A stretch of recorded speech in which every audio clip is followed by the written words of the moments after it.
වූ ධර්මදේශනය ප්‍රඥා නාලිකාව තුළින් විකාශය කිරීමට ප්‍රචාරය කිරීමට ධර්ම දානය සිදු කිරීම සඳහා හොරණ දික්හේනපුර දෙවන අදියර අංක 139 පදිංචි ජයවතී සෝමසිරි මෑණියන් ප්‍රමුඛව පුතණුවන් ලේලිය හා මිනිබිරිය විසින් මෙම උතුම් වූ ධර්ම දේශනාව සඳහා බැතිබර දායකත්වය දරා තිබෙනවා. උතුම් වූ ධර්ම දානයන්ගෙන් ජනිත වන්නා වූ මහා පුණ්‍ය ශක්තියින්ගෙන් 2018 වර්ෂයේ ජනවාරි මාස 8 වන දින පරලොව සැපත් වන්නට යෙදුණු පුලුක්කුට්ටිගේ පේමරත්න සෝමසිරි මහතාගේ සැප්තැම්බර් මාස 19 වන දිනට යෙදෙන ජන්මදිනය නිමිත්තෙන් මෙම උතුම් ධර්ම දානමය පින්කම සිදු කෙරෙන අතර මේ උතුම් පුණ්‍ය කුසලයෙන් දයාබර ස්වාමි පුරුෂයාගේ දයාබර පියාගේ සාංසාරික ජීවිතය සැපවත් වෙත්වා. ඉක්මන් භවයකදීම උතුම් නිර්වාණ මාර්ගය පූර්ණය කර ගැනීමට මේ පින් හේතු වාසනා වේවා. දායකත්වයේ දරූ අය නමින් පරලෝ සැපත් ඥාති මිත්‍රාදීන්ටද මේ උතුම් කුසලය අනුමෝදන් වෙත්වා. දායකත්වයේ දරූ සියලු දෙනාටමත් මේ උතුම් ධර්ම දානමය ධර්ම දේශනාමය කුසලය එකසේ අනුමෝදන් වීමෙන් නිදුක් නිරෝගී චිර ජීවනය ලැබේවා. ඉක්මන් භවයකදීම චතුරාර්ය සත්‍ය අවබෝධය පිණිසත් මේ උතුම් පුණ්‍ය කුසලය හේතු පාරමිතාවක්ම වේවා කියා බලාපොරොත්තු වෙනවා. එසේම වේවා කියා ආශිර්වාද කරනවා. නමෝ තස්සේ භගවතෝ අරහතෝ සම්මා සම්බුද්දස්සේ නමෝ තස්සේ භගවතෝ අරහතෝ සම්මා සම්බුද්දස්සේ නමෝ තස්සේ භගවතෝ අරහතෝ සම්මා සම්බුද්දස්සේ ඒකමන්තං නිසින්නකෝ භද්‍රකෝ ගාමිනී භගවන්තං ඒතදෝච සාදුමේ බන්තේ භගවා දුක්ඛස්ස සමුදයංච අත්තගමංච දේසේතුති. ධර්මානුශාසනාවේ සදහබර අනුග්‍රහක දායකත්වය දරන්නා වූ පින්නතුන් ප්‍රමුඛ ධර්මශ්‍රවණාබිලාසී සදහබර පින්නතුනි. ආර්ය අෂ්ටාංගික මාර්ගය ඊතා සරලව වරහන් ඇතුලේ බණ කතාවක් ඇසුරින් මේ තමයි අනුග්‍රහක බෞතුන් අපට පවරා තිබෙන රාජකාරිය.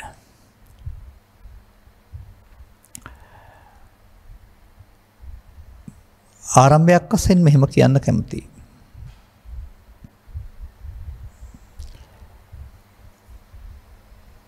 අපට පාසල් අධ්‍යාපනය හෝ දහම් පාසල් අධ්‍යාපනය තුළ විෂය මූලික අධ්‍යාපනයක් වශයෙන් ඔය හැම පදයක්ම කියලා දෙනවා. ත්‍රිලක්ෂණය, චතුස්සත්‍ය, පටිච්චසමුප්පාදය, ආර්ය අෂ්ටාංගික මාර්ගය. ඒ නිසා පොතෙන් බුද්ධ ආගම ඉගෙන ගත්ත කිසි කෙනෙකුට ඔය පිළිබඳව දැනුමක් නොතිබෙන්න බෑ. සමහරුන්ට තාමත් පාඩම් තියෙන්න පුළුවන් අපි වෙන අයට භාවිතා කරන නිසා සමහරට කියනකොට මතක් වෙන්න පුළුවන්. නමුත් අද මම දකින්නේ මේ සමාජයට මේවා පිළිබඳ විවරණය කරලා තිබෙන්නේ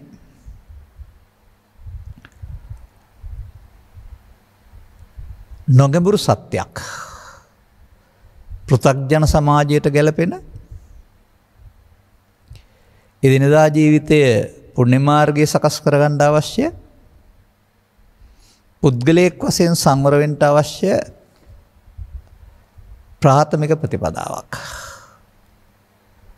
ඒක කාගේවත් වරදක් එහෙම නෙවෙයි. ඒක මේ ආර්ය අෂ්ටාංගික මාර්ගය කියන එකේ තියෙන ප්‍රතිපදා දෙකක් බැවින් දෙකෙන් සරල එක දේශනා වෙලා තිබෙන්නේ.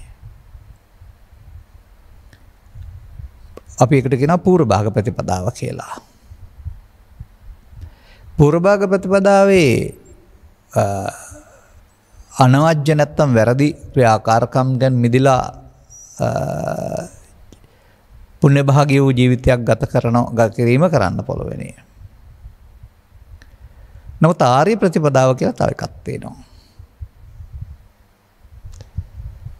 එතකොට මේ ආර්ය ප්‍රතිපදාව වටහා ගන්නටයි අපි ධර්ම ශ්‍රවණය කරන්න ඕන.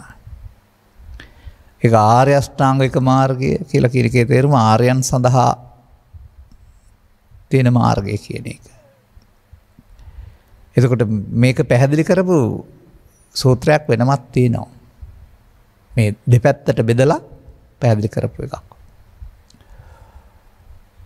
ඒ අනුව අපි අපේ යුතුයකම වෙන්නේ මේක ඔය වර්තමානයේ පිරිත් ප්‍රපාසයෙන් පවතිනවා පිරිත් දේශනාවේදී සත්‍ය විභංග කියලා එකක් සූත්‍රයක්. ඒකේ බෙදා දක්වන එක අර සරල ක්‍රමේ පමණයි. නමුත් ඔබේ මේ ඉල්ලීමට අනුවගත් කල ඔබ එතන කලක් ඉන්න ඇති. නැත්තම් අවුරුදු 7-800ක් තිස්සේ අපේ මව්පියන් මුතුන් මිත්තන් පූජ්‍යපක්ෂය ශික්ෂාපද සමාදානයක් තුළ ඔය පූර්වභාග ප්‍රතිපදාව ඉන්න ඇති. මා දකින්නේ පූර්ව ප්‍රතිපාග ප්‍රතිපදාව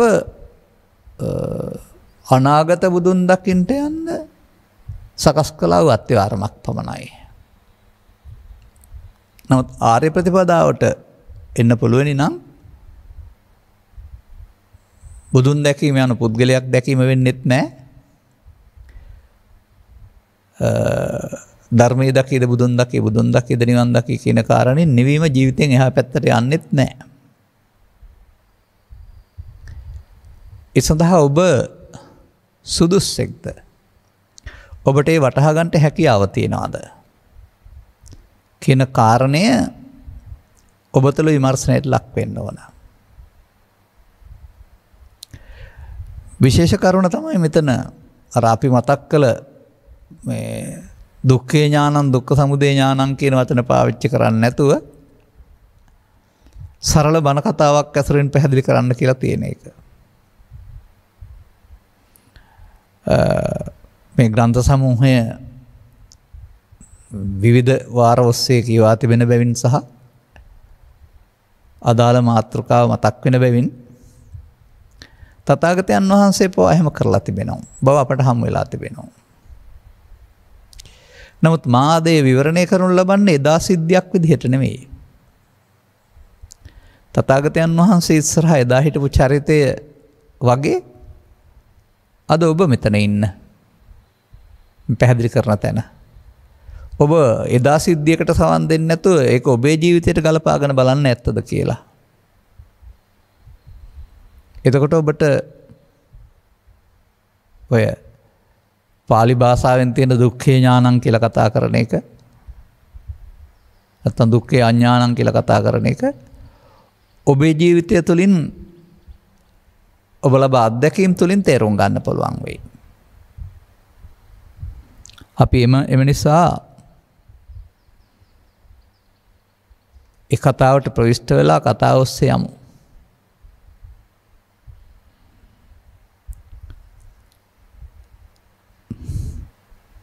සංයුත්ත නිකායේ සලාවත්තන වග්ගයට අයත් මේ සූත්‍රයට කියන්නේ භද්‍රක සූත්‍රය කියලා.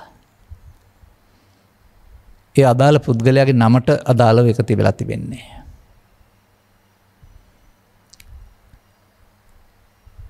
ඒකං සමයම් භගවා මල්ලේසු විහෙරි උරුවෙලකප්පං නාම මල්ලා නං නිගමෝ. ආගතුන් වහන්සේ මල්ල ජනපදයේ උරුවෙලකප්ප කියන මල්ලයන්ගේ නියන් ගමේ තමයි වාසය කරයි කියලා මේ පෙන්වලා තිබෙන්නේ. අතකෝ භද්‍රකෝ ගාමිනී යේන භගවා තේන ප්‍රසංකමේ. භද්‍රක ගාමිනී බුදුරජාණන් වහන්සේ යම් තැනකද භද්‍රක කියන පදේ විවිධාර්ථ තිබෙනවා. මොකක් හරි එදාට භාවිතා වෙන්නේ නැති. ඒක එහෙම තමයි සිංහලට තියෙන්නේ. හිතවත් වෙන්න පුළුවනි, සහෝදර වෙන්න පුළුවනි, සගයන් සහිත වෙන්න පුළුවනි. ඒ වගේ. එහෙම නැත්නම් තවත් ඔය සත්තු රකින්න අයටත් එක එක නම් තියලා තියෙනවා. එහෙම වෙන්නත් පුළුවන්. යුද්ධයට ගිය කෙනා, කඩු බඳින කෙනා එහෙම කියලා ඒ නම් වලට අදාළ නම් තියෙනවා මේකේ. කොටලුවන් රකින්න කෙනා වෙන්නත් පුළුවනි. එතකොට බුදුන් වහන්සේ වෙත පැමිණ වැඳ නමස්කාර කොට එකත් පස්ව ඉන්න එක. අදත් ඔබ විහාරස්ථානයකට පැමිණියොත් ස්වාමීන් වහන්සේ මුණ ගැහෙන්න ආරාධනයක් කරන්න වැඳලා පැත්තකට වෙලා ආපු කාරණේ පිළිබඳ උන්වහන්සේ විමසනවා අනිවාර්යයෙන්. ඇයි මාව හම්බ වෙන්න ආවේ? ඔබේ කාරණේ පසක ඉඳන් කාරණිකව ප්‍රකාශ කරවම ආරාධනයට ගැලපෙන පරිදි සාකච්ඡා කරන බාර ගන්නවානේ. ඒ වගේ මෙයාට ඕන වුණ කාරණේ මේකේ පෙන්නලා තිබෙනවා.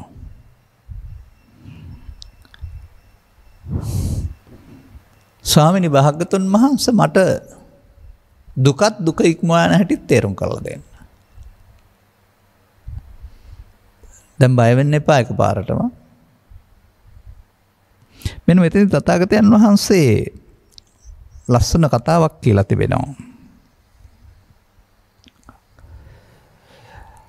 අහංච තේ ගාමිනී අතීත අද්ධානං ආරබ්බ දුක්ඛස්ස සමුදයංච අත්තගමංච දේසෙය්‍ය එවං අහෝසි අතීතමද්දානන්ති. අතීත සිදුවීම් මුල් කොටගෙන මම ඔබට දුකත් හේතුවක් දේශනා කළොත් ඒක එහෙමයි උනේ කියලා හිතනවා. අනාගතයේ සිද්ධියක් මුල් කරන දුකත් හේතුවක් දේශනා කළොත් ඒක එහෙමයි වෙන්නේ කියලා හිතනවා. ඒක Tamanට අදාළ දෙයක් වෙන්නේ නැහැ එතකොට. ඒ නිසා මේ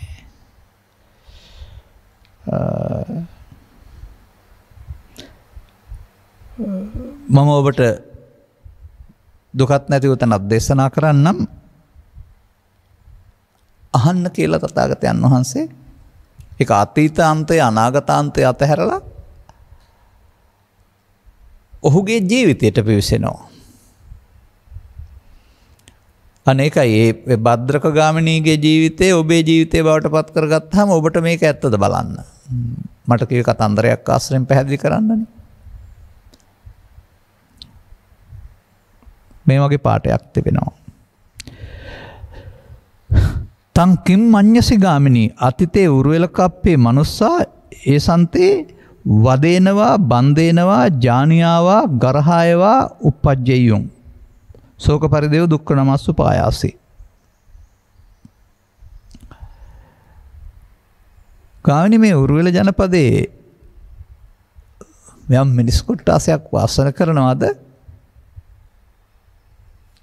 වදයටපත් වුනොත් බන්ධනයකටපත් වුනොත් පිරිහීමකටපත් වුනොත් එමත් නැත්නම් ගැරහීමකටපත් වුනොත් ඔබට දුක් උපදින. එහෙමයි මේ අහන්නේ.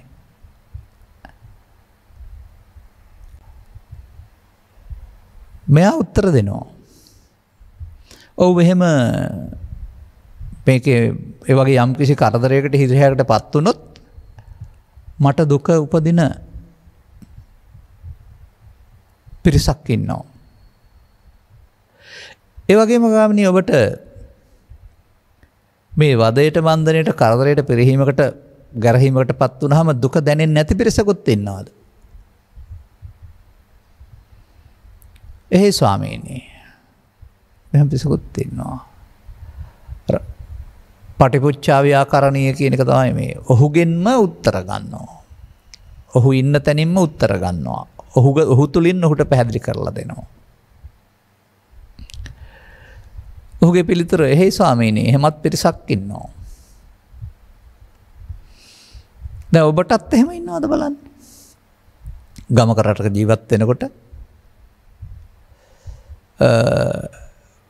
අසනීපයකට කරදරයක හිරිහැකට යම් ආකාරයෙන් පත් වුනොත් එහෙම කවුරු හරි ඔබ කලබල වෙලා දුකටපත් වෙලා අඬන වැළපෙන පිරිසක් ඉන්න පුළුවන්. ඒ වගේම ඒ ගමේම තව පිරිසක් ඉන්න පුළුවන්. අර කියන වදබන්ධන පිරිහීම් සහ කරදර වලටපත් උනායි කියලා ඔබට කිසිම පීඩනයක් දැනෙන්නේ නැති අය.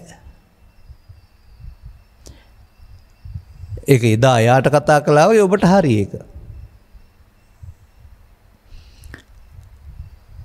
දැන් ඉතින් මේ ආශ්‍රයෙන් මොකද්ද තේරෙන්නේ කියලා ඊට පස්සේ හොයලා බලන්න වෙනවා. ඔබටත් මේ දෙක හරි. මේ වගේ කරදරයකටපත් වෙන දුකටපත් වෙන දැනෙන පිරිසකුත් ඉන්නවා. දැනෙන්නේ නැති පිරිසකුත් ඉන්නවා. විතරක් නෙමෙයි සමහරට සමාජයේ නම් ඔවුන්ට හොම් වෙච්ච එක හොඳයි කියලා හිතන පිරිසකුත් ඉන්න පුළුවන්. අමාරුවටපත් වෙලා ඒ ගැන සතුටටපත් වෙන. මේ මනෝවිද්‍යාත්මක විග්‍රහය හොයලා බලන්න. තථාගතයන් වහන්සේ ඊට පස්සේ ඔබම මේකට උත්තර දෙන්න කියලා කියනවා. කෝනකෝ ගාපිනී හේතුකෝ පච්චා යේන තේ ඒකච්ඡානං උරුවෙලකප්පියානං මනුස්සානං වදේනවා බන්දේනවා ජානියාවා ගරහයවා උප්පජ්ජයන් සෝකද පරිදේව දුක්ඛනවස්පාය කෝපනගාමී හේතුකෝ පච්චා. මේකෙන් අහන්නේ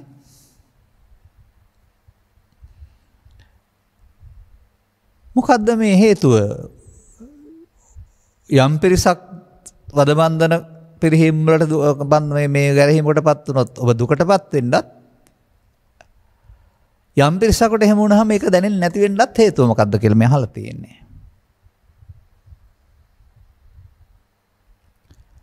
ඔබටත් ඒක තියෙනවා ඊට පස්සේ.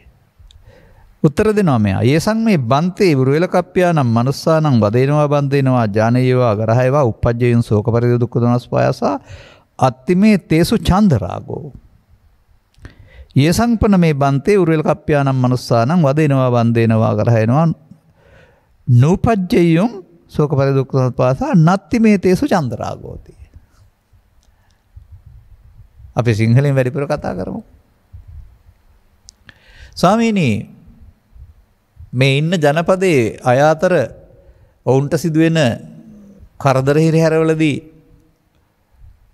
දුකටපත් වෙනවා නම් ඒකට හේතුව ඔවුන් කෙරෙහි මගේ ළඟ තිබෙන චන්දරාගය. යම්කිසි පිරිසක්කට එහෙම වුණයි කියලා මට ඒක දැනෙන්නේ නැත්නම් ඔවුන් කෙරෙහි චන්දරාගයක් නැති එක. අතීතයට යන්නේ නැතුව ඔබ බලන්න දැන්. දැන් චන්දරාග කියන එක තේරුම් ගන්න වෙනවා. ඒ වගේ දුක තේරුම් ගන්න වෙනවා දැන්. ජීවිතේ දුකයි කිය අයින්නේ නැතුව පංච උපාදානස්කන්ධා දුකයි කිය අයින්නේ නැතුව මේ ලෝකේ ජීවත් වෙනකොට ඔබට දුක්ඛ දෝමනස්සු පායාස සම්බ දුක් දුම්නස් වේ දැඩි වෙහස හට ගන්නවා. මේ දිනදා ජීවිතයේදීම. සමහර සිද්ධිවලදී එහෙම දැනෙන්නේ නැහැ. ඒ වගේම අර මම කිව්ව විදිහට උන්ට හොම වෙච්ච එක හොඳයි කියලා තියෙනවා. මේක තව ටිකක් සමීප කරලා ගමු. ඔබේ අය සමීප ඥාතිහිත මිත්‍රාදීන් ඔබට හුඟක් සමීප ඔබට උදව් උපකාර කරන ඔබ සමග කිසියම් ආකාරයක ලිංගතුකමක් වැඩිපුර ලිංගතුකම කියන වචනයට වඩා එහාට යන්න ඕන ලිංගතුකම තියෙන්න ඕන දෙයක්. ඒ අයට සිදුවෙන සිද්ධියකදී ඔබට දැනෙනවා. ගෙදර ළඟ හිටියත් එහෙම සමීප ඇසුරක් නැත්නම් ගනුදෙනුවක් නැත්නම් ඒ වගේ එහෙනම් ඒක උණයි කියලා ඔබට ගාණක් නැහැ. දැන් අර ඔබේ ජීවිතය තුළ තියෙන දෙයක් නේද මේ බුදුන් වහන්සේ දුක කියලා පෙන්නලා තිබෙන්නේ. හොඳයි මට කියන්න. අධ්‍යාපනය ලැබලා රැකියාවක් කරලා යාන වාහන අරගෙන ගමේ හෝ නගරේ හෝ කොතන හරි ජීවත් වෙලා ඒ අධ්‍යාපනයේ මුදල් හදල් වල යාන වාහන වල රැකියාවේ බලෙන් මේ කියන ප්‍රශ්නෙට උත්තරයක් තියෙනවද? නෑ හැමෝටම අපි එකට පාලි වචනය ගන්නවා පේහි විප්පයෝගෝ දුක්ඛෝ. ප්‍රිය වුණාම ප්‍රිය වුණ අයට ඇලුණ අයත් එක්කලා ඉන්නකොට ඔවුන්ට සිදුවෙන්නා වූ වදබන්ධන කරදර පෙරහීම් ගැරහීම් වලදී ඔබට දැනෙනවා රිතෙනවා.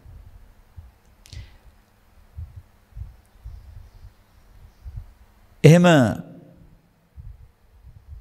නැත්නම් ඒ පිළිබඳ ගානක්වත් නැහැ. දැන් මේකෙන් හොයාගන්න ඕන දුක හේතුව. ඒකනේ අර ඔබත් කියනවා කතන්දරයක් ආශ්‍රයෙන් කියලා දෙන්නයි කියලා. ඒ වගේම පාලි පාඨ විග්‍රහ කරන්නේ නැතුව මේ කතාවේ තථාගතයන් වහන්සේ මොකද කරන්නේ? ඔහුගේ ජීවිත ආශ්‍රයෙන්. අර වචනයක් තියෙනවා චන්දරාග. අන්න එතන තමයි දැන් හොයන්න වෙන්නේ.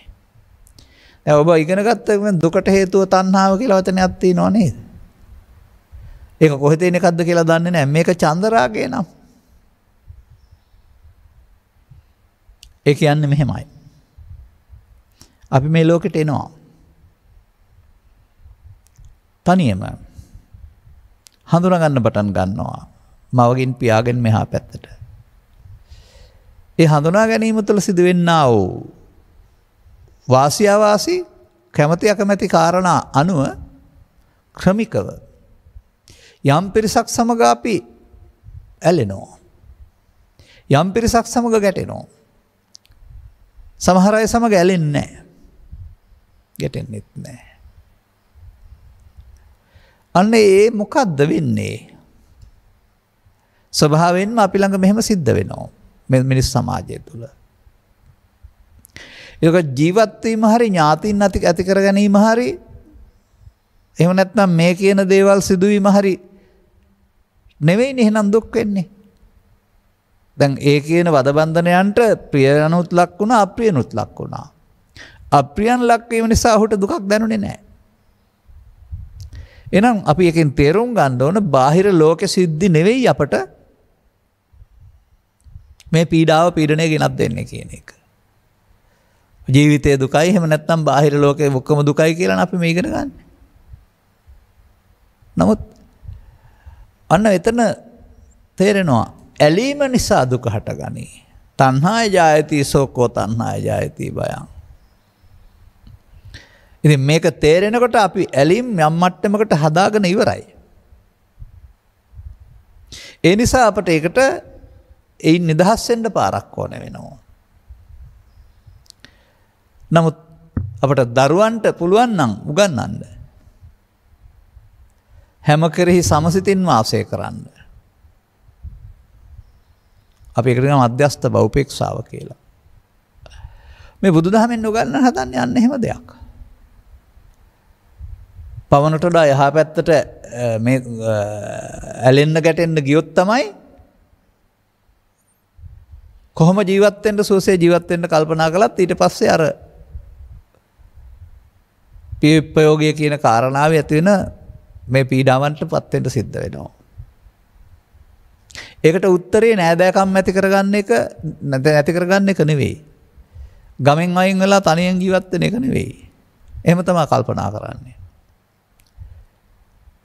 ඒකෙත් කිසියම් ආකාරයක දැනෙනවා මේ බාහිර කාරණා හමු වෙනකොට සිතට මේ දුක එන හිතට එන දුක් උපදින කාරණාව බාහිර කරුණු හමු වෙන්නේ නැති තැනක ඉන්න පුළුවනි නම් උදාහරණයක් වශයෙන් මෙහෙම පැහැදිලි කරගන්නකො. ඔබට ඔබේ ගෙදර දොරේ වටපිටාවේ නිතරම මුණ ගැහෙන්නේ අප්‍රසන්න දේවල්. ඉතින් හරිම හිත නිකන් හැම වෙලාවෙම රිදිච්ච ගමන් කලබල වෙච්ච ගමන් කම්පා වෙච්ච ගමන් සතුටක් නැහැ. ඔබ යනවා සුදු ඇඳගෙන ස්වර්ණමාලි චෛත්‍යරාජන් වහන්සේ ගාවට ගිහින් මළුවේ ඇවිදිනවා. උදෑසන කොහ සන්ධ්‍යාවේ දවල්ට ඉන්න බෑ සරයිනේ. දැන් ඔබට අමුතුත්තක් දැනෙනවා. පුදුම සංසුන් බවක් දැනෙනවා කියලා ඔබ ඇවිදින් කියයි. ඔබට වඩා මේ අත්දැකීම් මම ලැබුව කෙනෙක් ඔතන අවුරුද්දක් තිස්සේ දිවා රාත්‍රී දෙකේ ගත කරපු කාලයක් තියෙනවට ඒ ඇයි? ඒ ගැටීම තුළ එහි ඉතිහාසය සහ සුදු පාට බව සහ සංසුන් බව මුල් කොටගෙන අපේ සිත ඒකෙහි යොමු වෙලා. අර චිත්තාභ්‍යන්තරයේ පවතිනා වූ නොමනාපකම් මතුවෙන්න හේතු නැහැ. එතකොට දැන් හේතු නිරෝධයෙන් ඵල නිරෝධය නෙමෙයි තියෙන්නේ. හේතු මගහැර ගිය නිසා. දවසක් හරි දෙකක් හරි එහෙම වෙනත් ප්‍රදේශයක චාරිකාවක් කරලා සිනා වෙලා 4න් ඉඳලා ගෙදර එනකොටම ආයෙත් අර අප්‍රසන්න පරිසරයේ පහවදාට ආයෙත් නැතුව යනවා. ඒ නිසා මේකට මගහැරලා ගිහින් ප්‍රතිකර්ම හොයන්න බෑ. කරණිමෙත්ත සූත්‍රය ආරම්භ බලන්න. ඒ භික්ෂු පිරිස යම් තැනකට ගියේ විදසුන් වඩන්ට. ඔවුන්ට අත්පා නැති හිස නැති මල කඳන් පේන්න ගත්තයි කියලා තියෙනවා. මෙයින් බයට බීතියට පත් වුණා වූ ඔවුන් බුදුන් වහන්සේට පැමිණිලි කරනවා එතන අපට සිත එකඟ වෙන්නේ නැහැ කියලා. අපෝ එතන කරදරයක් වෙන තැනකට යන්න එහෙනම් කියලා කිව්වද? තමන් හදාගත්ත එකක් මේ දුක කියලා කියන්නේ. තමන්ගේ හිතට එන දෙයක්. ඒකම විදර්ශනා කරන්න කියලා කාරණාව කියලා දැන් එතෙන්ට යව ඇරුණාම මග ඇරලා යන්න කියලා බුදුන් වහන්සේව දාරේ නෑනේ. එහෙනම් ඔබටත් ඔබ ජීවත් වෙන පරිසරයමයි නොදන්නාකම නිසා මේ දුක් ගෙනත් දෙන්නේ සහ දැනගත්තාම ඒ බාහිර පරිසරයේ සිදුවීම් නවත්තන්න බෑ. නමුත් ඔබේ සිත වෙනස් කරගන්න පුළුවන් නම් දුක නැති උතනත් එතන කියන එක පෙන්වන්නට තථාගතයන් වහන්සේ මේ භද්‍රක ගාමිණීත් එක්කලා කතා කරන එකේ පැහැදිලි කරනවා. මොකක්ද එතකොට ඒ චන්ද්‍රාගය කියන්නේ? ඒකයි හොයාගන්න වෙනවා. අනේ එතෙන් ටිකක් එහාට යන්න වෙනවා අපිට. අපි මේ ලෝකෙත් එක්කලා සම්බන්ධතා පවත්වන්නේ ඇසෙන් කනින් නාසයෙන් දිවෙන් කයෙන් ගන්න අරමුණක් මගින්. මේ බාහිර අම්මා තාත්තා අඳුරනවා රස දැනෙනවා හොඳ නරක අඳුරනවා කියන කතාවේ තේරුම ඒවා හඳුනා ගැනීමට අපේ සිතේ අරමුණක් පහළ වෙන එක. ඒ අරමුණ පහළ නොවුනොත් ලෝකේ හඳුනා ගන්න බෑ. පසුගිය දිනක මා පැහැදිලි කළා මෙලොවට ජනිත වුණොත් ඇස් නැතුව ඒ මනුස්සයාට දවල් රෑ දෙක හොයන්න වෙන්නේ නැහැ. බලන්න මට මතක් වෙන කතාවක් තියෙනවා. 3 4 පන්ති වල ඉන්න කාලේ කවි පන්තියක් පාඩම් කරනවා මම. මල් ලස්සනයි හොඳ හොඳ පාටයි කීවා පෙනෙනවා දකින්නවා කියන ඒවා. මොනවද මේ මා අහගන්නට ආවා තෝරා දෙන්න මා දන්නේ නෑ ඒවා. මල් වල හොඳ සුවඳ මිස පාටක් කොහෙද? ඒවා මොලොක් බව තේරෙනවා මටද? පාටක් කියා ගතියක් හැම තියෙනවද මට තේරුම් ගන්න අම්මේ බැරි මොකද? තව දිගට තියෙන කතාව. දැන් මල් වල පාට නැද්ද? තියෙනවා. නමුත් එයාට පාට නැහැ. එයාට නාහේ තියෙන නිසා සුවඳ දැනෙනවා. උණුසුම දැනේ දහවල මට රැයට වඩා වෙනසක් හැම තියෙනවද මෙහි මෙයට වඩා? අපිට දවල්ට එළියයි රැයට කරුවලයි. අරයට දවල්ට උණුසුමයි ඒ අරුණම වෙන. මට නොදැනෙන්නේ මා කන කොළුවේ කිලු කුඩා ලොකු වෙනකොට දැනේවිද මම ආසමි අඬා. දැන් එතකොට පස්දර නිසා නේද ලෝකයක් අපට තියෙන්නේ. මේ ලෝකේ ද්‍රව්‍ය වස්තු නැහැ කියන එක නෙවෙයි ඒකෙන් කියන්න හදන්නේ. මතක තියාගන්න. බාහිර ලෝකයක් තිබෙනවා. බාහිර ලෝකෙකට අපි සම්බන්ධ වෙන්නේ පුද්ගලයා වශයෙන් ඇසෙන් කනෙන් නාසයෙන් ගන්න අරමුණකින්. මේ අරමුණට අපි අගය එකතු කරනවා. අන්නේ අගද එකතු කිරීමේදී අපි කැමති විදිහට සිදු නොවෙනකොට බාහිර සිද්ධීන් අපට දැනෙනවා. දැන් ඔය තථාගතයන් වහන්සේ උපේක්ෂාවක් කියලා එකක් පෙන්වලා ඇත්තේ මං හිතන්නේ ඔය හැම සම්බන්ධයෙන්ම ඇලීමකින් ගැටීමකින් තොරව ජීවත් වෙන්න පුළුවන් නම් ඔය ප්‍රශ්නේ එකක් නෑ කියලා.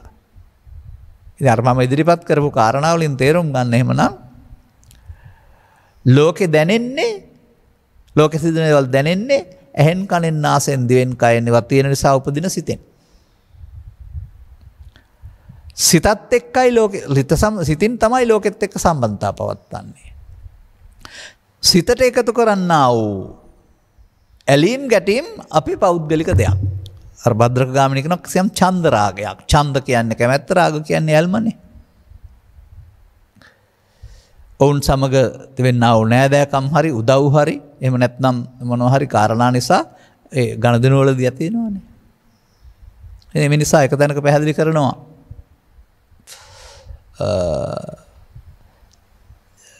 ප්‍රියයන් සමගත් අප්‍රියයන් සමගත් එක්ව නොවන්න. ප්‍රියයන්ගෙන් වෙන්වීම දුකයි අප්‍රියයන්ගේ එක්වීම දුකයි කියන එක. ඔය කියන්නේ සම්බන්ධතාව පවත්වන්න එපයි කියන එක එහෙම නෙවෙයි. සමාජ සත්‍යයක් වශයෙන් අපට කවදාවත් තනියෙන් ජීවත් වෙන්න බෑ ගමක රටක. සම්බන්ධතාව සියල්ල තියෙන්න වෙනවා. නමුත් ඒක තියෙනවා ගම්බද විහාරයේ තියෙන ලස්සන වචනයක්. අතේ දුරින්. ඒ අතේ දුරින් කියන එක නම් එතන වෙනත් අර්ථයකින් ගන්න. නමුත් මෙතන අතේ දුරින් කියන එකේ තේරුම Tamanට අර චිත අභ්‍යන්තරයේ ඇලෙන ගැටෙන ස්වභාවයක් අපි ඇති කරගත්ත එක තමයි පෘථග්ජන භාවය කියලා කියන්නේ. දැන් මෙහෙම ඊළඟට කතාව තියෙනවා. ඉමිනාතුන් ගාමිනී ධම්මේන දිත්තේන විදිතේන අකාලිකේන සත්තේන පරියෝගාල්හේන අතීතානාගතේ නයං නෙහි. අපි සිංහලෙන් ගලිමු එක. ගාමිනී නැත්නම් ඔබ දැකගත්ත දේ අවබෝධ කරගත්ත දේ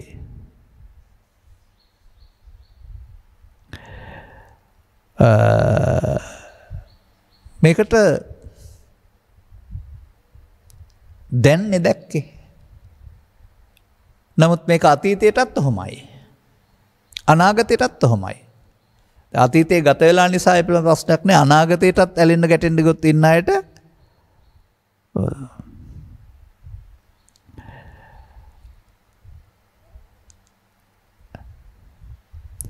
අතීතයේ යම් දුකක් හටගත්තා නම් ඒකට මේ චන්දරාගය මුල් වුණා. අනාගතේ හටගන්නවා නම් චන්දරාගය මුල් වෙනවා.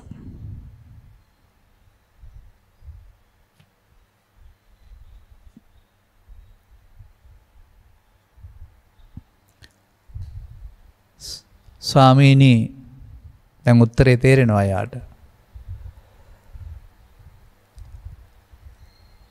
අතීතේ හරි අනාගතේ හරි දැන් හරි එතකොට මේ බුදුන් වහන්සේ වදාළ දුක කියන එක ලෝකේ තියෙන දෙයක් නෙවෙයි. ලෝකේ තිබෙන කාරණාත් සමග සිතින් ඇලීමෙන් ගැටීමෙන් අප විසින් ඇති කරගන්නා වූ පෞද්ගලික දෙයක්. ඒවට අදාළ මොනවද ඒකට කියන්නේ? මේ කුලක තියෙනවා. තම තමන්ට අදාළ කුලක. ඥාති කුලකය, හමුදා කුලකය, අධ්‍යාපන කුලකය, වෙළඳ කුලකය, ඒ තම තමන්ට අදාළ රැකියා කිරීමේදී ඒ අය සමග තමයි අපි මේ සම්බන්ධතා පවත්වන්නේ හැමෝම සමග. ඔවුන් අතර ඉන්නකොට තමයි ඔවුන්ගේ සමග තියෙන සම්බන්ධයන්දී මේ කියන වදබන්ධන පෙරහීම් නැත්නම් ඔවුන්ට හම්බෙන චෝදනාවලදී අපිටත් දැනෙන්නේ. අනිත් අයට ලෝකේ කාට එහෙම වුණත් දැනෙන්නේ නැහැ. දැන් මේක ලෝකේ රටවලට අරන් බැලුවත් හරි සමහර රටවල යුද්ධ තියෙනවා, සමහරව මිය යනවා, සමහර ගුවන් යන කඩා වැටෙනවා. අපිට ප්‍රවෘත්ති වශයෙන් අපි බලනවා. නමුත් අපිට හදවතට දැනෙන්නේ නැහැ එච්චර. නමුත් මේක ඔබේ ගමේ ඔබේ රටේ කෙනෙකුට නැත්නම් ඔබේ ගමේ ඉඳලා විදේශගත වෙලා ඉන්න කෙනෙකුට වුණා නම් විදේශේ හිටියත් ඔබට මේක දැනෙනවා. ඒ නිසා මා දකින්නේ මේ තථාගතයන් වහන්සේ පෙන්වන්න උත්සාහ කරන්නේ සොකී ජීවිතාශ්‍රයෙන් මේ මානසික ස්වභාවයක් මේක Taman විසින් හදාගන්න. දැන් යන්න අපි ඉදිරිපත් කරන තව වචනයකට. උපාදා පරිත්තස්සනංචෝ භික්ඛවේ දේසිස්සාමි. මහණෙනි අල්ලා ගැනීමෙන් තැවුල දේශනා කරමි. අතින් අල්ලා ගැනීම නෙවෙයි එතකොට. අන්න ඔය කියන විදිහට Tamanගේ කොට ගැනීමෙන් ප්‍රිය වශයෙන් බැඳීමෙන් එතකොට තමයි ඒක ඒ ප්‍රිය ස්වභාවයට රෙහිව කටයුත්තක් සිදු වෙනකොට අපට මේ පීඩනය මතුවලා එන්නේ. දැන් එතකොට ඒක දකින්න ඕන කොහොමද? ජීවිතේ පුරාම පාඩම් කරගෙන දකින්න ඕනද? ඒ මොහොතේ එහෙම එකක් ආවනම් ඒකට හේතුව තේරුම් ගන්න වෙනවා. දැන් ඔබ ඉදිරිපත් කිරීම තුළ දැන් මොකටද ආර්ය අෂ්ටාංගික මාර්ගය? දුකය, දුකට හේතුව තණ්හාවය, ඒ තණ්හාව නැති කිරීමෙන් ලබන සැපත නිර්වාණය, තණ්හාව නැති කරන මාර්ගය ආර්ය අෂ්ටාංගික මාර්ගය. දැන් ආර්ය අෂ්ටාංගික මාර්ගයේ පොතේද තියෙන්න ඕන? දැන් මේ මොහොතේ තමයි මේ ආර්ය අෂ්ටාංගික මාර්ගය ක්‍රියාත්මක වෙන්න ඕන. දැන් මෙතන තියෙන්න පුළුවන් මිත්‍යා. ඔබ මේකට මිත්‍යා ක්‍රමානුගමනය කරනවා. මිත්‍යා දිට්ඨි, මිත්‍යා සංකප්ප, මිත්‍යා වාදය. මේකේ පෙළවල් කීපයක් තියෙනවා මේ මිත්‍යාවල.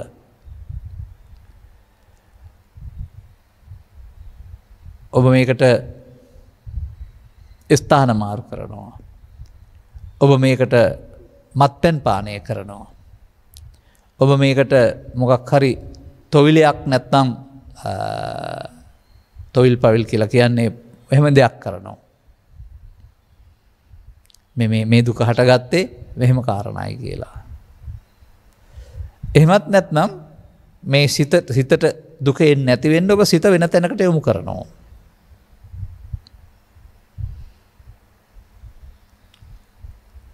ගලක් වගේ හිත හදාගන්න කියලා කියන්නේ. එහෙම නැත්නම් තවත් විදිහකින් ගත්තාම සිත හුරු කරනවා වෙන අරමුණකට. තප්පරෙන් පටන් අරන් විනාඩි පැය ගණන් තිස්සේ ඔබේ හිතට එන රූප, ශබ්ද, ගන්ධ, රස, විවිධ අරමුණු සමග තියෙන හැලහැප්පීම් එන්නේ නැති වෙන්න වෙන අරමුණකට හුරු කරනවා. ඒ අරමුණ කෙරෙහි ඔබ ඇලෙනවා ගැටෙනවා සහ ඒක එක්ක එච්චර අර උපේක්ෂා සහගත බවක් ඇවුනහම වෙන අමුත්තක් නැහැ ඇලුනට. දැන් මේකම නැවත නැවත හිතට එනවා. තියෙනවා නෙමෙයි නැවත නැවත හිතට එනවා වෙන එකක් එන්නේ නැහැ. දැන් මේකේ සරණින් ඔබ දුක දැනෙන්නේ නැතුව ඉන්නවා. මේකට කියනවා සමාධිය. හැබැයි මේක සම්මා සමාධි නෙමෙයි. මිත්‍යා සමාධි. මොකද මේ දුක නැති වූ තැනක නෙමෙයි ඉන්නේ යට කරපුලා. ඈත් කරගෙන ඉන්නේ. අන්න ඒ නිසා මෙතන අර ඊළඟ වචන දෙකට එන්න වෙනවා. මෙලොවක් පරලොවක් ඇත පින්පව් විපාක විශ්වාසය ඇත එක සම්මා දිට්ඨියක්. ඒක නිවන් මඟ නෙවෙයි කර්ම මාර්ගයේ සංසාර මාර්ගයේ මිනිසෙක් බාහිර වශයෙන් හොඳ වෙන එක. දැන් මේක තේරෙනවා නම් අන්න මේ ඔබේ ජීවිතයේ ආශ්‍රයෙන් දුක්ඛේ ඥානං. ඒක තමයි දුක්ඛේ ඥානං කියලා කියන්නේ. ඔබේ ජීවිතය ආශ්‍රයෙන් ඔබට මේ කනගාටු මේ කාරණා ආවේ ඇයි? සමුදය ඥානං. හේතුව බාහිර ලෝකේ මිනිස්සුන්ට වදවන්දන හම්බ වෙච්ච එක. නේ අනිත් අයටත් හම්බ වුණා. ප්‍රියාප්‍රිය දෙගොල්ලන්ටම හම්බ වුණා. ඒ නිසා කරදරයක් නැහැ. තමන්ගේ අයට වෙනකොට පේන එකේ තේරුම එහෙනම් අර තමන්ගේ කියලා ඇලීම ගැටීම. චන්දරාගේ තණ්හාව කියලා පෙන්නනවා. අර අනිත් අය වගේම මට්ටමින් ඔබට හිත හදාගන්න පුළුවන් නම් එතකොට මේකේ පෙන්වන්නේ උපේක්ෂා සහගත බවට හිත හැදීමක් නේද මේ? දුක නැති වූ තැන මරණයෙන් එහා පැත්ත අනාගත බුදුහාඳුරන්ගේ ශාසනයද? මේ ගැටෙනකොටම එන්න නැත්නම් අනිත් අර සම්බන්ධතා නැති අයට මේක උණයි කියලා හම්බ වෙනවා කිසිම කම්පනයක් නැහැ. එහෙනම් මේ තමන් හදාගත්ත චන්දරාගේ දුරු කිරීමේ මාර්ගය නේද ආර්ය අෂ්ටාංගික මාර්ගය කියන්නේ. පඩිපෙළ වගේ යනවා කියලා කල්පනා කරනවද? තේරුම් ගන්න ඕන කාරණාව. එතකොට ඒකට වෙනම ජීවිතයක් නැහැ. සමස්තයක් වශයෙන් මේ භද්‍රකගාමිනීගේ කතාව විස්තර කරනු ලබන්නේ සමස්තයකම ජීවිතයයි. ඔබටත් එහෙම වෙනවා වර්තමානයේ.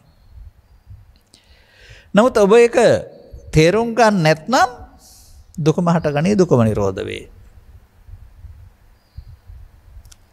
අතීතයටත් එහෙම කරලා එන්න ඇති වර්තමානයේ තේරුම් ගත්තේ නැත්නම් සිහින ලෝකයක් පිළිබඳව ධනය, නිලය, බලය, යාන වාහන, මුදල් ඒවා තිබෙනවා නම් මේ දුක් නැහැ කියලා උපකල්පනය කළාට ඒ ශේස්ත්‍රයේදී ඇතිවෙනා වූ මේ ඇලීම් ගැටීම් නිසා ඉස්සරහටත් ඕක අනාගතයටත් මේක ගලපලා බලන්න කියලා තථාගතයන් වහන්සේ වදාහරනවා.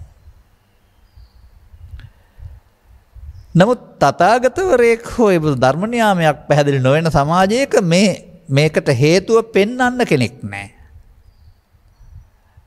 වර්තමාන සමාජයේ බලන්නකෝ. යම් ප්‍රශ්න හටගත්තාම ඒකට දොස් කියන්නේ කාටද කියලා. අවුවට වැස්සට පින්නට වර්ධනයට ආණ්ඩුවට බඩු මිල ඉහළ යාමට පහළ යාමට සියලුම අය වැරදිකාරයෝ. අපිට දුක් ගෙනත් දෙන්න. දැන් බුදුරජාණන් වහන්සේ මොකද කරන්නේ? මේ පීඩනයට, මේ කලබලයට, මේ කරදරකාරීත්වයට හේතුව ලෝකෙ නෙවෙයි කියලා පෙන්වලා තිබෙනවා. ලෝකෙත් එක්කලා සිතින් ගනුදෙනු කරන්න යාමේ අපි සීමාව ඉක්මවා යාම. අන්න සීමාවක් තියෙනවා අපිට. මං හිතන්නේ මේ සීමාවට තමයි උපේක්ෂාව කියලා කියන්නේ. මධ්‍යස්ථ ස්වභාවය. මගේ උදාහරණ තියෙනවානේ. ඔන්චිල්ලාව එක පැත්තකට තල්ලු කළොත් එහෙම මැදට ඇවිදින් නතර වෙන්නේ අනිත් පැත්තට ඒහා සමාන ප්‍රමාණයක් යනවා. ඒ වේගය අරගෙන අනිත් පැත්තට ඒහා සමාන ප්‍රමාණයක් යනවා. මේ ලාභය අලාභය සැප දුක් නින්දා ප්‍රශංසා කියන්නේ මම මේ මිනිස්සයා දෙපැත්තට පදවන ඔන්චිල්ලාවක්. ඕක එක පැත්තකවත් තියන්න බෑ. ඔන්චිල්ලාව නතර වෙන්නේ මැද්දට ඇවිදින්. අන්න ඒ වගේ අපිට මේ ලෝක ජීවත් වෙනකොට අපි මේ හදාගන්නා වූ කාරණය බුදුබණ තේරෙන්න ඉස්සලා ස්වභාවයෙන්ම පෘථග්ජන සමාජය මේක හදාගන්නවා. දැන් මේක ඉවත් කරන්න තමයි ආර්ය අෂ්ටාංගික මාර්ගය යන්න ඕනේ. ඒ තණ්හාව නැති කිරීමෙන් ලබන සැපත. එහෙම නැත්නම් මේක නම් චන්ද රාග කියන එක. දැන් මෙහෙම තේරුම් ගන්නකොට ශ්‍රවණය කිරීම තුළ ඔබට කිසියම් ආකාරයක ප්‍රඥාවක් පහළ වෙනවා. සුතමය. එතකොට අන්තිමට බුදු සමය කියලා කියන්නේ 아무තු ආගමක් විද්‍යාවක්ද? අපි එහෙම කොහාට හරි වැඳ වැඳ ඉන්න ගමන් මං ගැන ලෑත් වෙලා හිටියට අපි පිළිබඳව සිදුවෙන්නා වූ වැරදි අවබෝධයක් තුළ අපි දුකටපත් වෙන බව පෙන්වන ඔබ තුළ පැහැදිලි කරන කරුණු පැහැදිලි කිරීමක් නේද?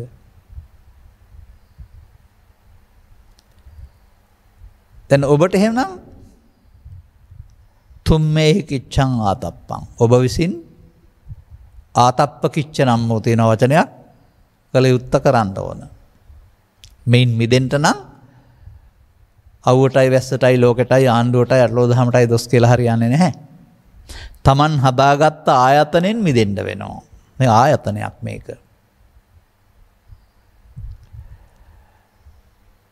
දැන් ඒක තව ටිකක් එහාට ඊට පස්සේ අර පාලි පද ඔස්සේ කියන්න මං හිතන්නේ ගත්තට කමක් නැහැ කියලා. මේ සිදුවෙන සිද්ධිය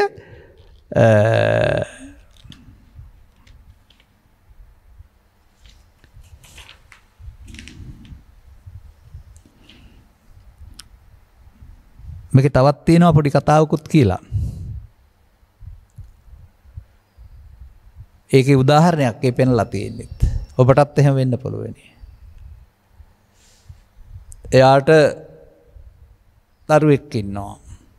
දරුවා තමන් ළඟ නෙමෙයි ඈත දැනක රඳවලා ඉන්නේ. මෙයා යවනවා. උදේ පාන්දර සේවකෙක් යවනවා. මෙයා හොඳින් ඉන්නවද නැද්ද කියලා බලන්න. එතකොට ඒ අර තමන්ගේ කියන බැඳීම තුළ තමයි ආපහු කරදරයක් වුණොත් මේක දැනෙන්නේ. නැත්නම් එතන තව දරුවෝ ගොඩක් ඉන්නවා අනිත් දරුවන්ට ඒක වුණාට තමන්ට දැනෙන්නේ නැහැ. ඒ බිරිඳ දරුවෙක් ඉන්නේ බිරිඳක් ඉන්න නිසානේ බිරිඳ හඳුනාගත්ත නිසා තමයි දැනෙන්නේ. එහෙම හඳුනාගත්තේ නැත්නම් මේක වෙන්නේ නැහැ. අර ඔය තමයි අර තණ්හාය ජායති සෝකෝ තණ්හාය ජායති බයං තණ්හාය විපුත්තස්ස නත්ති සෝකෝ කුතෝ බයං කියන ගාථාවේ තේරුම. බයසෝක හටගන්නේ මේ ඇලීම් නිසා. ඒක නැත්නම් බයසෝක නැහැ. එහෙනම් අපට ලෝකෙට ආවෙන් පස්සේ මේ සම්බන්ධතාව නැතුව කැලේට ගිහින් ඉන්න හරි තනි වෙන්න හරි කියලා මේක පෙන්නන්නේ නැහැ. ඒ පුද්ගලයාට ගැළපෙන ඥාතිත්වයේ රැකියාව ආදී කාරණා නිසා කිසියම් ආකාරයක පරිසරයක් එක්කලා ජීවත් වෙන්න වෙනවා. එතකොට අවබෝධයක් ලබා දෙන්න උත්සාහ කරනු ලබනවා.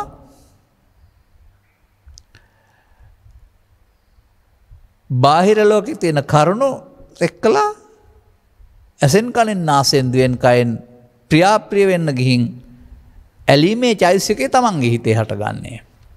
බාහිර ලෝකෙ නෙවෙයි. ඒකටම තමයි ඡන්ද රාගය කියලා පෙන්වලා තිබෙන්නේ. දැන් මේ තමන් හදාගත් එක දුරු කරන්න ඕන අලුතෙන් හදාගන්න නැතුව ඉන්න වෙනවා. දැන් මේකට කියනවා උපන්න කුසල් දුරු කිරීම නූපන්න කුසල් නූපදීම.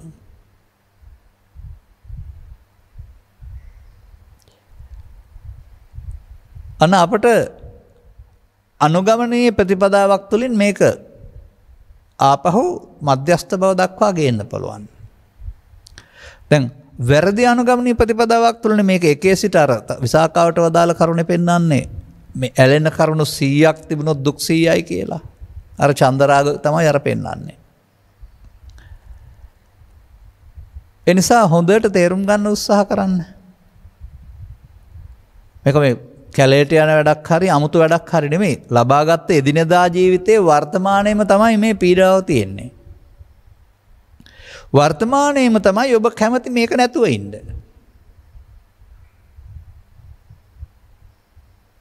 දැන් එතකොට ඔය දුක නැති වූ තැන කොහෙද තියෙනව ඇත්තේ? මරණයෙන් එහා පැත්තද?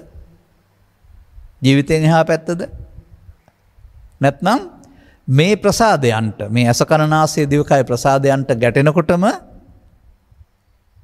එතනමද තියෙන්න ඕන. ගැටෙනකොටම ඔබට එතන නැත්තේ ඇයි? ඊට අදාළ අගයක්. ඊට අදාළ එකතු කළ අගයක්. ඊට අදාළ චිත්තාභ්‍යන්තර ගත කළා වූ ස්වභාවයක් මතුවෙන නිසා. ඒක තමයි රාගෝච දෝසෝච මෝහෝච ව්‍යාධි රාග දේශ මොහ ජරාච මරණම් පිච්ච ශෝකමේව පරිදේශ දුක්ඛම් පිච්ච දෝමනස්සං. දුක්ගින්න කියලා කියන්නේ. බාහිර එකක් නෙමෙයි, බාහිර දේවල් ආශ්‍රයෙන් තමන්ගේ හිතේ ඇවිලෙන එක. උපායාස ඒකාදස අග්ගි. මේ ගිනි ටික නිවන්න ඕන. ගිනි නම් වතුර දාලා නිවනවා. මේ ගිනි මොකක් කරලාද නිවන්නේ? අන්න මාර්ගය. මේවා සිතෙන් ඉවත් වී ගියොත් නෑ. එහෙනම් මේවා මිත්‍යා සහ සම්මා මොකද්ද? අන්න එතනයි තියෙන ඊළඟට කාරණාව. මේ එකක් පාසාම අපි කරලා තියෙන වැඩේ තමයි ඒවා මමත්වෙන් ගැනීම. ඒ ලාභයේදී හරි අලාභයේදී හරි අර අදාළ කාරණාවලදී ඒවා ලෝකෙත් එක්කලා සම්බන්ධ කිරීමේදී තමන්ට අයිති දෙයක් වශයෙන් මගේ ආත්ම සංකල්පයෙන් ගැනීම තමයි මිත්‍යා. එහෙම ගැනීමේදී මොකද වෙන්නේ? ආය ඒ සිද්ධිය සිදු වෙනකොට මතුවෙන්න දුකක් මතුවෙන්න හේතුවක් චිත්තාභ්‍යන්තරය ගත කරලා තමයි ඔබ නිමා කරන්නේ. ඒ ගත කරව ටික තිබෙනතුරු ඔබට ගමෙන් බැහැරව ගියාට විනෝදචාරිකාවක් ගියාට ආපහු වෙනකොට මතුවෙන්න තියෙන නිසා ඒ වෙනත් උදව්වක් ගන්න පුළුවන්. හැබැයි මොන ගහන්නේ නැත්නම් මේක නෑ නේද කියන එකත් උදව්වක්. මම හිතන්නේ පොයට සිල් සමාදන් වෙලා ධර්මශාලාවේ ඉන්න වැඩිහිටි මව්පියන් එහෙම නැත්නම් අර මම පෙන්වුවා වගේ ගමේ තියෙන පරිසරයෙන් බැහැර වෙලා තැනකට ගිහින් සිල් සමාදන් වෙන අය මේ බාහිර සමග ගැටීමෙන් එන දුකක් නැති එකේ සුවය විඳිනවා. නමුත් උන් ආර්ය සත්‍ය අවබෝධයෙන් නෙමෙයි උන් පලා යාමෙන් විවිධ ක්‍රම මගින් මගහැර යාමෙන් පලා යාමෙන්. අපි මතක් කරපු කීරරූපකෝපම සූත්‍රයේ සඳහන් කරලා තිබෙනවා කවදාවත් ඔය වැඩේ නම් හරියන්නේ නැහැ. ගහට කොටනකොට ගහ ඇතුලේ කිරි තියෙනවා නම් එනවා. අදාළ කරුණු ලෝකෙ සිද්ධ වෙනකොට ඊට අදාළ කම්පිත ස්වභාවය ඔබ ළඟ තිබෙනවා නම් වළක්වන්න බෑ. දැන් මේකෙදි බාහිර ලෝකෙත් එක්කලා සම්බන්ධතා නවත්තන එකද මේ අතහැරීම කියලා කියන්නේ? අතහරින්න කියලානේ කියන්නේ. නෑ. අන්න අර චිත්තාභ්‍යන්තරෙන් එන කාරණාව ආපහු ඒ කතාවෙත් පෙන්ලා තිබෙනවා. කොටනකොට කිරි එනවා, කිරි නැති වුණ දවසට කෙටුවට කිරි එන්නේ නැහැ කියලා. එහෙනම් දුකට හේතුව චිත්තාභ්‍යන්තරේ තියෙන්නේ, ඒක අපි අස් කරන්න ඕන. එතකොට වර්තමාන මොහොතට එනකොට පරණ වැරද්දක් නිසා මේක ආවයි කියලා දැනගෙන තවදුරටත් මේක තබන්න නැතුව අවසන් කරන්න පුළුවනි නම් අන්න මේ මොහොතේ තමයි මාර්ගය. මේ වැඩේ කරනවා නම් ඒක ඊට පස්සේ ඔබ කියන සම්මාදිට්ඨි සංකප්ප වාචා කම්මන්ත ආජීව පහම තියෙයි. මේක පාඩම් කරගත්තට වැඩේ කරෙන්නේ නැහැ. ඇයි පහම තියෙයි කිය කියන එකත් පස්සේ කාලෙක හම්බ වෙයි හොයාගන්න. ඒ පහ වැඩෙනකොට ඊතර තුන ඉබේ වැඩෙනවා කියලායි පෙන්ලා තිබෙන්නේ. හොඳයි, මේ නමට ඔබ දාගන්න. මේ දේශනේ තථාගත බුදු පියාණන් වහන්සේගේ. අපි කරන්නේ පැහැදිලි කිරීමක් නේ. එතකොට බාහිර පාලි පාඨ මොනක්ක කතාවක් නැතුව මම පස්සේ ගත්තට ඔහුගේ ජීවිතය තුළින් ඔහු ලබාගත් ජීවිතයේ පීඩණයටපත් වෙන හැටි පෙන්වලා දෙනවා. ඒක පෙන්වන්නේත් අතීතයේ ආශ්‍රයෙන් නෙමෙයි, අනාගතයේ ආශ්‍රයෙන් නෙමෙයි, වර්තමාන මොහොත ආශ්‍රයෙන්. එහෙනම් වර්තමාන මොහොතේදීම තමයි අපි එහෙමනම් දුක් හදාගෙන තිබෙන්නේ, තේරෙන්න පෙර කාලයේ. වර්තමාන මොහොතමයි පාවිච්චි කරන්න ඕනේ මේක අස් කරන්න. අන්න ආර්ය අෂ්ටාංගික මාර්ගය යනවා කියලා කියන්නේ මේ ටික අස් කරන්න යනවා. එහෙනම් වෙන කක් පාඩම් කර කර ඉඳලා හරියන්නේ නැහැ නේ. ආවම පෙර පරිදි අල්ලා නොගැනීමෙන් අවසන් කරන්න ඕන. අප මේකට උදාහරණයක් පැහැදිලි කරලා තිබෙනවා. කවුරු හරි ඔබ කෙරෙහි පවතිනා වූ අකමැත්තක් අමනාපයක් නිසා ඔබට ආහාර සමග යම් විසක් දීලා තියෙනවා. උදාහරණයක් පමණයි, දෙන්න යන්න එහෙම පා කාටවත්. දැන් මේක ශරීරගත වෙලා තිබෙන්නේ. ඔබට යම් කිසි පීඩාවක් දැනෙනවා. නමුත් ඔබට තාම මරණයටපත් වෙලා නැහැ. දිගු කාලීනව ගිහින් මරණයටපත් වෙන්නයි දීලා තිබෙන්නේ. මේක වෛද්‍යවරු හොයා ගන්නවා, දේශී හෝ බටහිර. මේක ලේට එකතු වී මෙහෙම ශරීරය පුරා ගමන් කරන බව. මේක එළියට එන වෙලාවක් තියෙනවා. කැස්සක් මගින් හරි කොහෙන් හරි ඔබට උගුරට එනවා මේක. ආවහම ඔබ ඒක ගිල ගන්නවද? කැස්ස මගින් එන්නේ සමහරට ඔබ නළු පැත්තෙන්. නමුත් ඔබ ආමාශයට ගිල ගත්තොත් ආයෙත් ඒක ශරීරයට එකතු වෙනවා. ආපු මොහොතට ඔබ මේක බැහැර කළොත් දැන් ටික විස ශරීරයෙන් බැහැර වෙන්න පටන් ගන්නවා නේද? පෘථග්ජන පුද්ගලයා කරගන්නේ ගිල ගන්න එක. ආයෙත් ආවම ආයෙත් අල්ලගෙන ආයෙත් හොඳ වැඩක් කරන්නම්කෝ කියලා ඉස්සරහට පේනවා.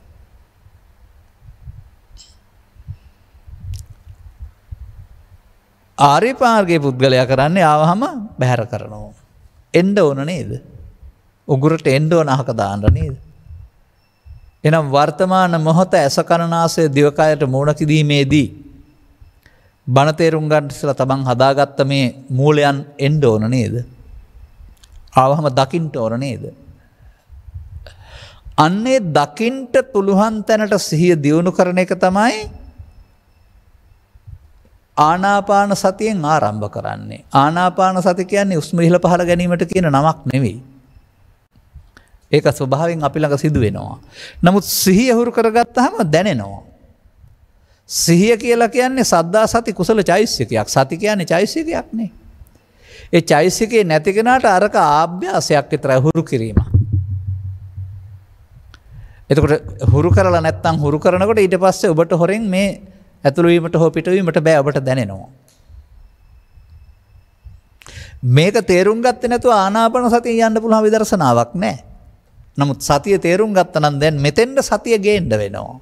අතීතෙන් එනකොට ගිල ගන්නවද අහක දානවද? වර්තමාන මොහොත සඳහා අර සතිය ගේන්න ඕන නම් සති කියන්නේ කුසල චෛතසිකයක් කියන එකේ තේරුම අකුසලයෙන් වෙන්වීම සඳහා පාවිච්චි කරන්න තියෙන්නේ. ඒ නිසා අපට තේරෙන දේ තමයි මේ සියල්ල සඳහා වර්තමානයේ බුදුන් වහන්සේ අවස්ථාවක් වශයෙන් ලබා දී තිබෙනවා. ඔබ ඒ ගැන සැලකිලිමත් වුණේ නැත්නම් ඒ කියන්නේ අන්ධෙක් වගේ තමයි. එහෙනම් ඔබට අතීතගත වෙච්ච කොටස ඉවරයි. දැන් වගේම ඉස්සරහටත් අර ඔබට අදාළ අයට සිදුවෙන්නා වූ කාරණාවලදී නැත්නම් අව්වේ වැස්සේ පින්නේ අටලොදහමට අදා කාරණාවලදී අඩන්න දරන්න වැළපෙන්න තියෙන කාරණා එනවා. දැන් මේවා නැත්නම් මේ සිතේ තියෙන තත්වයක් නේද නිවීම කියලා කියන්නේ. ඔබට දැන් තියෙන සිත ඔබේ පෞද්ගලික සිත. අර ලෝභ දේශ මොහ වලින් ඇලෙන ගැලෙන සිත. නමුත් මේවා අයින් වෙනකොට හම්බ වෙනවා පරම සිත. ඒක සමහරට ওই කියන චිත්තසයිසික නැති වෙන්න පුළුවන්. නිහඬ. මේ බුදු වෙලා හොයාගත්තේ ඕක වෙන්නේ නැතිනේ. මේ නිහඬ සිතපත් උන එක වෙන්නේ නැති. ඒ නිසා උන්වහන්සේලා දානෙම වළඳලා ගිහින් විවේකව හිටියයි කියලා තියෙනවා. විවේකය කියන්නේ වැඩ නැතුව හිටියා කියන එක නෙවෙයි. මේ චිත්ත විවේකය. අස්කරගත්තන් පස්සේ අර ලෝභ දේශ මොහයන් සංසොන්න හිටිය හැකි. 아무තෙන් සමාධියක් වඩාගෙන බලෙන් එකක් අරගෙන ඉන්න ඕනේ ස්වභාවයෙන්ම සංසොන්. මේ ස්වභාවයේ සංසුන් බව පිළිබඳ ඉව වැටෙනවට සෝවාන් වෙනවයි කියනවා. නොසංසුන් වෙන දින කාරණා ක්‍රමෙන් අයින් කරන ගිහින් ඉවර කරගන්නකොට ඔබට දුකක් ඉතුරු නැහැ නිවීම ඉතුරුයි. එහෙනම් සරල කාරණාවක් ඔස්සේ කියන්න කිව්ව නිසා තමයි මෙහෙම මතක් කළේ. ගැඹුරු කාරණකින් කියන්න කිව්වොත් එහෙමත් කතා කරනවා. එහෙනම් එදා කතාව ඔබට ගලප ගන්න ඔබේ ළමා කාලය තුල මේක නොතේරෙන තාක් කල් ඔබ මේ දුක් හදාගනින් යනවායි කියන එක තේරුම් ගන්න. දැන් ආපහු යන්න පටන් ගන්න ඕන. වැරදි පාරේ ගිහින් දැන් ආපහු යන්න පටන් ගන්නවා. ඒක තමයි මේ වැරදි හදාගන්න පාර තමයි කරනවා නම් එතකොට ආර්ය අෂ්ටාංගික මාර්ගය යවෙනවා ඇති. එබැවින් මේ කරුණ ප්‍රායෝගික තේරුම් අරගෙන ලබාගත් ජීවිතය තුළ මීට වඩා සංසුන් සත්‍යකට පත් වෙන්නට ඔබට හැකියාව තිබෙනවා අනුගමන ප්‍රතිපදාවක් තුළ. ඒ සඳහා තථාගතයන් වහන්සේ එලිකලා වූ මාර්ගය පිළිසර කරගන්න ආස මතක් කරමින් ධර්මානුශාසනාව මෙතකින් අවසන් කරනු ලබනවා. මෙම උතුම් ධර්මදේශනාව සඳහා බැතිබර දායකත්වයේ දරනු ලබන්නේ හොරණ දික්හේනපුර අංක දෙකේනපුර දෙවන අදියර අංක 139 පදිංචි ජයවතී සෝමසිරි මෑණියන් ප්‍රමුඛ පුතණුවන් ලේලිය හා මිනිබිරිය විසිනි. අරමුණු අතර 2018 ජනවාරි මාස 8 වන දින පරලෝසපත් වන්නට යෙදුනා වූ පුලුක්කුට්ටිගේ ප්‍රේමරත්න සෝමසිරි මහතාගේ සැප්තැම්බර් මාස 19 දිනට යෙදෙන ජන්මදිනය නිමිත්තෙන් මෙම උතුම් ධර්ම දානමය පින්කම සිදු කරන අතර මේ උතුම් පුණ්‍ය කුසලයෙන් දයාබර ස්වාමි පුරුෂයාගේ දයාබර පියාගේ සංසාරක ජීවිතය සැකවත් වේවා. ඉක්මන් භවයකදීම උතුම් නිර්වාණ මාර්ගය පූර්ණ කර ගැනීමට මේ පින් හේතු වේවා. අප නමින් මේ බරලෝසපත් ඥාති හිත මිත්‍රාදීන්ට මේ උතුම් කුසලය අනුමෝදන් වේවා පින් කැමැති අයට. පියාණන්ගේ ජන්මදින නිමිති කොටගෙන ධර්ම දානයක් කොට සිහිපත් කරමින් එතුමන් වෙනුවෙන් ප්‍රාර්ථනා කරනු ලබන්නේ මතු භවයකදී ඔබ වෙනුවෙන් නෙමෙයි එතුමන්ට හිත නැත්නම් පියාගේ සංසාර ජීවිත සැපවත් වෙලා ඉක්මන් භාවයකදී මිනිසත් බව ලබන්නට වෙනවා. මිනිසත් බව තුළ මේ කරුණ තේරුම් අරගෙන හිත හදා ගන්න වෙනවා. ඉබේ හැදෙන්නේ නැහැ.